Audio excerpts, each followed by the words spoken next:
हिंदी प्रेमी YouTube channel में आप सभी का हार्दिक स्वागत अभिनंदन।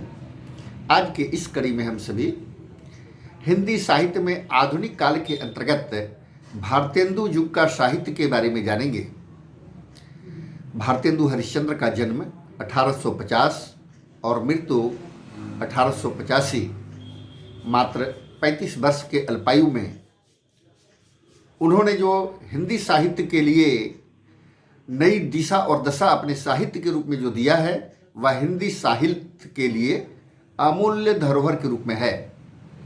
भारतेंदु हरिश्चंद्र को हिंदी साहित्य में आधुनिकता का प्रवर्तक साहित्यकार माना जाता है। नई चेतना और आधुनिकता से युक्त होने के कारण हिंदी साहित्य रीतिबद्धता से मुक्त हो पाया। आधुनिकता के जन्म के लिए जो उस समय प्रेरक परिस्थितियाँ थी, सामाजिक परिस्थितियाँ थी, ऐतिहासिक पृष्ठभूमि का आधार जो है, उसके बारे में जानना आवश्यक होगा। अंग्रेजों का वर्चस्व भारत में 18वीं शताब्दी के उत्तरार्ध में बढ़ गया था।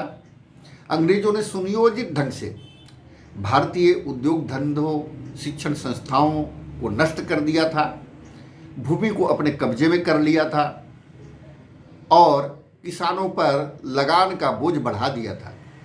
अपने माल ढोने एवं सेना को सुदूर प्रदेशों तक पहुंचाने के लिए रेल व्यवस्था कायम किया। जहां स्वयं अधिकार नहीं कर सका, वहां देसी नरेशों राजाओं के साथ में समझौता किया और उनके द्वारा शोषण करवाया। अपनी लुटेरी व्यापार नीति को भारतीय अर्थव्यवस्था के विकास रोकने के लिए भरसक प्रयास किया, जिसके चलते 1857 में इनके दास्ता से मुक्ति का प्रथम प्रयास किया गया, जिसे बहुत चतुराई से अंग्रेजों ने इसे सिपाही विद्रोह का नाम देकर के दबा दिया। जबकि केवल सैनिक का विद्रोह नहीं था, एक सुनियोजित ढंग से प्रतीक को सभी सैनिक छावनियों में राजाओं के यहाँ और इसमें व्यापारियों का, क्रांतिकारियों का, नेताओं का समावेश था। परंतु अति उत्साहित मंगल पांडे के धैर्य खोने के कारण यह युद्ध विफल हो गया और अंग्रेजों ने इसे सिपाही विद्रोह का संज्ञा देकर के दबा दिया। खैर, उस समय हमारे जो देसी व्यापारीगण थे, चाहे नील या कपड़ा का जो व्यापार करते थे, उस पर भी चुंगी कर इतना बढ़ा दिया था जिससे सारे के सारे त्रस्त थे। भारतेंदु और उनके जो मंडल के जो लेखक गण थे, कवि गण थे, इन परिस्थितियों से बहुत प्रभावित थे। भारतेंदु को नायिका भेद और नक्सिक वर्णन, अलंकार आदि आकृष्ट नहीं करते थे। वे देश की दिशा और दशा से बहुत द्रवित थे और इसलिए उनके साहित्य में नई विषय वस्तु जुड़ते चले गए। यह नई विषय वस्तु देश प्रेम है, जो देश के यथार्थ बोध पर आधारित है। इसमें भाषा, समाज सुधार, पाखंड उद्घाटन आदि था। इन सभी का मुख्य विषय वस्तु आर्थिक विषमता का वर्णन, चित्रण एवं जिस स्वर से इनका मुख्य विषय वस्तु आर्थिक विषमता का वर्णन, चित्रण किया है, वह सिपाही विद्रोह के नेताओं से मिलता जुलता था।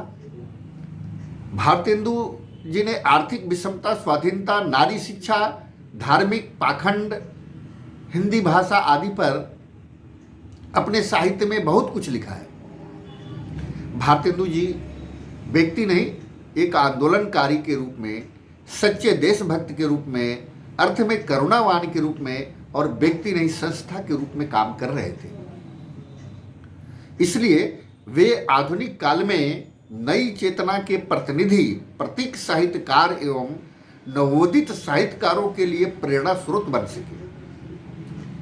इनके जो मौलिक नाटक हैं, अनुदित नाटक हैं, काव्य कृतियाँ हैं, उपन्यास हैं, निबंध हैं, इतिहास ग्रंथ है, इन सभी के बारे में विस्तार पूर्वक जानना भी होगा।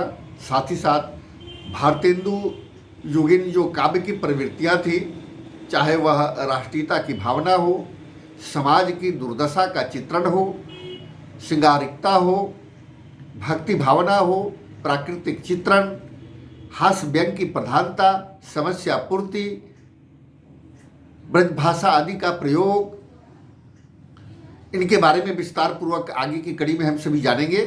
साथ ही साथ भारतेंदु युग के जो कवि थे, उनके जो कृतियाँ थी, इसके बारे में भी विस्तार पूर्वक हम सभी जानेंगे।